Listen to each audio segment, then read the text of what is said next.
May kakaibang nangyayari ngayon sa Jupiter. Ano kaya ito at bakit nga ba ito pinababahala ng mga siyentipiko? Totoo ba na parang nagkakasakit na ang Jupiter? Alright, kamusta mga kaibigan? Welcome sa Arvin Polo TV.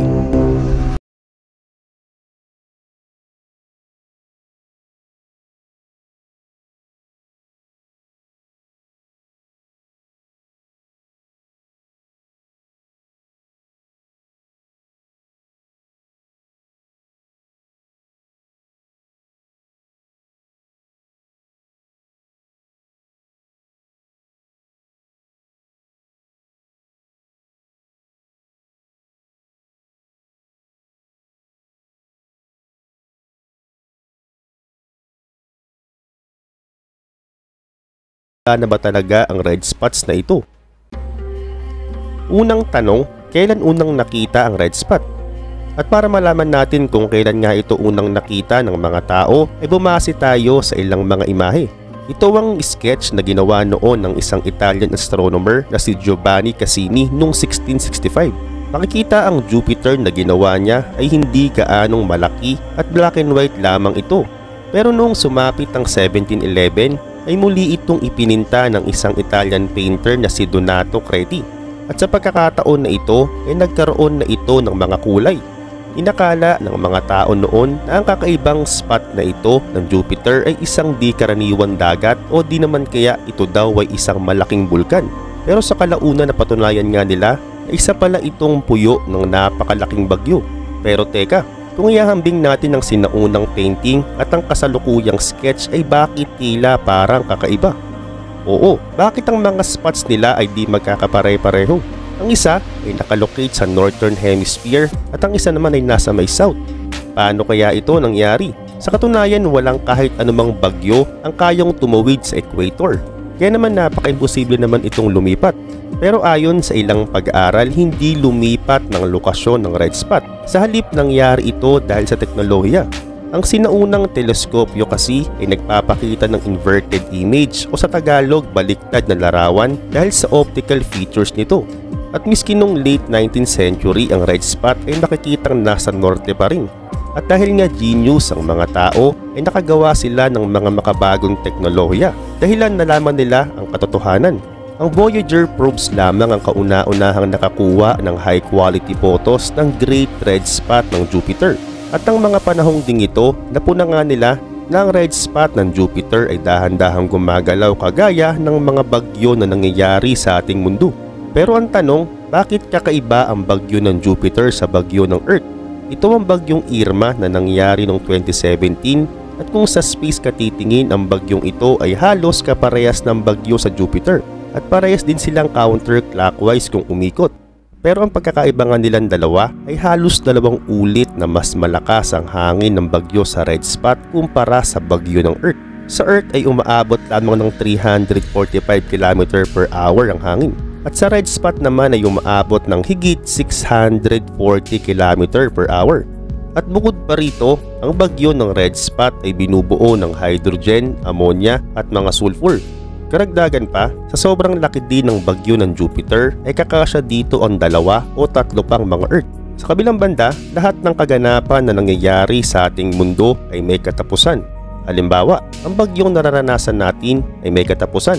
Ang lindol din bagamat wala tayong alam kung kailan ito tatama ay alam naman nating humihinto ito.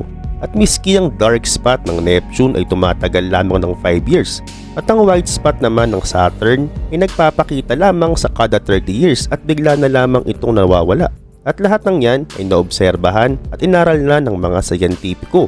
Pero ang pinakamalaking tanong pa rin para sa kanila ay bakit palaki ng palaki ang red spot ng Jupiter at bakit hindi ito natutunaw o nawawala.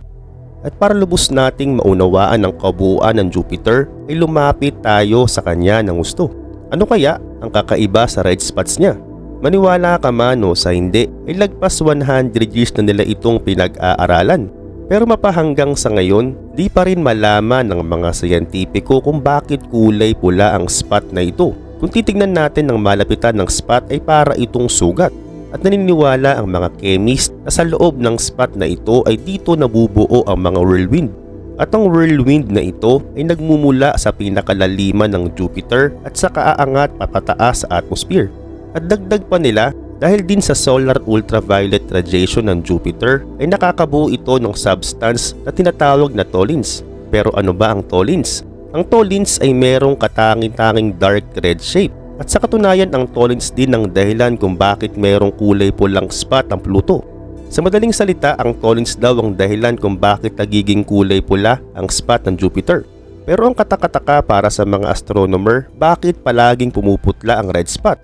Ang sagot ay hindi nila alam. Sa kabilang banda, inobserbahan ng Hubble ang red spot na ito sa loob ng 30 years. At nakita nilang dahan-dahan itong umiikot at lumiliit. At ayon sa mga dalubhasa, ay mawawala na ito sa loob lamang ng 20 years. Pero ngayon dahil sa lumalakas na hangin sa paligid nito ay patuloy na naman itong lumalaki. Bakit kaya? Tara na at babain natin ang Jupiter. Noon merong isang probe ang pinadala sa mismong ibabaw ng red spot. Oo, sinuri nila ito ng malapitan. At dito, ng 100 kilometro na lamang ang kanilang layo sa mismong spots ay para na silang hinihila pa ibaba. At ito'y napatunayan ng Juno spacecraft noong 2017. Nang lumapit ito ng bahagya sa red spot ay nawalan halos ng signal ng radyo niya at hinihila siya nito pa ibaba.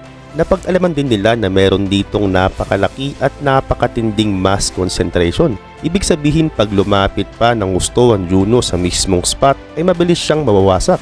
Ganun pa man, ano ba ang pinakaibabaw ng red spot? Nang nababa dahan-dahan ng Juno sa red spot ay naging kulay pula na ang thermometer ng probe at nakadama ito ng iba't ibang matinding klima.